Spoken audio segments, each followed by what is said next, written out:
அக்னீஸ்வரன், உங்கள் பார்வையில் என்ன? நாளை ஜெயக்குமார் விளக்கம் கொடுப்பாங்களா, இல்ல இது ஒரு ராஜதந்திரமா ஒரு 6 மாசம் அப்படின்னு தள்ளி போட்டு போறதா? ஏன்னா இதை திமுக அணி இதை கேபிட்டலைஸ் பண்ணுவாங்கல்ல. பாத்தீங்களா, நாங்க தானே சொன்னோம், இவங்க பி டீம் தானே சொன்னோம் அப்படின்னு சொல்லுவதற்கும் வாய்ப்பு இருக்குல்ல இந்த பேட்டி. தமிழ்நாட்டில் வந்து கும்மிடிப்பூண்டிலிருந்து கன்னியாகுமரி வரைக்கும் அடிப்படை கட்டமைப்பை வச்சிருக்கிறக்கூடிய கட்சி திமுக அதிமுக தான் சார். ஆண்ட கட்சி, ஆண்டு கொண்டு இருக்கக்கூடிய கட்சி.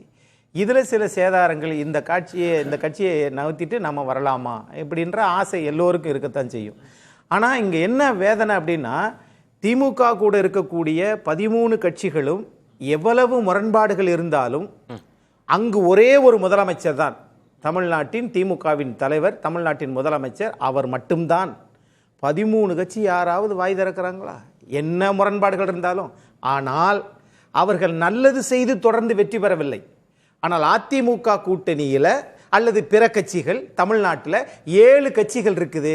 இந்த 7 கட்சிகளும் நான் தான் முதல்வர் என்று தன்முனைப்பின் காரணமாக இவர்கள் கூட்டு சேராமல் இருப்பதனாலேயே இந்த பிரச்சனை வருகிறது. அப்ப அதுல இங்க யாரோட புத்திசாலித்தனமா சாதுரித்தனமா யாரு கூட சேர்ந்தால், அந்த அடிப்படை கட்டமைப்பை வைத்திருக்கக்கூடிய அதிமுகவுடன் சேர்ந்தால் அந்த கட்சிக்கு பலம், விமோசனம், ஆட்சிக்கு வரும், திமுகவை அகற்றி விடலாம். பாஜக அப்படி நினைக்குதுன்னு எடுத்துக்கலாமா?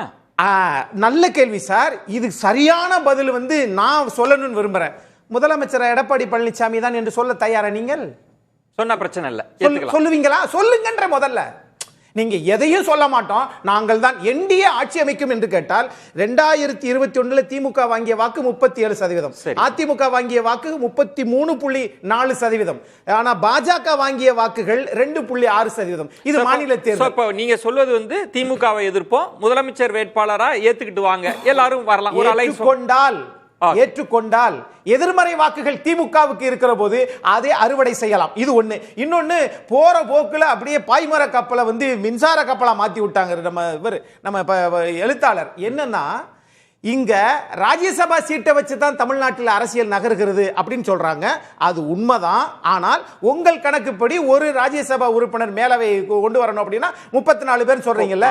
இது என்னன்னா, அர்ஜுனன் தேரை ஓட்டுகிற போது சல்லியனை ஒரு கடைக்கண் பார்வை பார்த்து கிருஷ்ண பரமாத்மா என்ன சொன்னாரோ அது மாதிரி திமுக இன்னைக்கு இதுல கிருஷ்ண பரமாத்மாவாக செயல்படும். அப்படி செயல்பட்டால் இந்த கணக்கெல்லாம் எடுபடாது. ஏன் தெரியுமா? அவர்களுக்கு தேவையான 4 நாடாளுமன்ற உறுப்பினர்களை மட்டும் நிறுத்தினால் 2 ஆட்டோமேட்டிக்கா அதிமுகவுக்கு போயிடும். அங்கேயும் நீங்க வந்து தோல்வி அடைவீங்க. அதுதான், அங்க 5 பேரை நிறுத்தினால் அப்பொழுதுதான் சட்டமன்ற உறுப்பினர்கள் வாக்கெடுப்பு. எல்லாரும் சுருக்கமா சொல்லிருங்க. புகழேந்தி, நிறைவு கருத்து ரொம்ப சுருக்கமா. இனி எப்படி காட்சிகள் அரங்கேறும்? சுருக்கமா. அந்த காட்சிகள் இப்படிதான் அரங்கேறும். 2 சீட்டும் ராஜ்யசபா வேற ஆளுக்கு போயிடும். இப்ப அக்னீஸ்வரனுக்கு வந்து தினம் உட்காந்து எடப்பாடிக்கும் என்னுடைய அன்பு இளவல் வழக்கறிஞர் சப்போர்ட் பண்ணி பேசுறாரு. ஒரு ராஜ்யசபா கொடுக்க சொல்லுங்க. அதிமுகவுக்கு எனக்கு அதெல்லாம் வேணாம். அதிமுகவுக்கு ஆதரவா இருக்கேன், திராவிட கட்சிக்கு ஆதரவா இருக்கேன். என்ன படிக்க வச்சுச்சு, அதனால நான் பேசுறேன். ஒரு சீட்டு கொடுக்க சொல்லுங்க. ஏடிஎம்கே தொண்டர்களுக்கு ஒரு சீட்டு கொடுக்க சொல்லுங்க. நடக்காதீங்க. நீங்க 2 தூக்கி 2 கட்சி கொடுத்துட்டு கதையை முடிக்க போறாங்க. இதுதான் நடக்க போகுது. காட்சி அரங்கேறும்.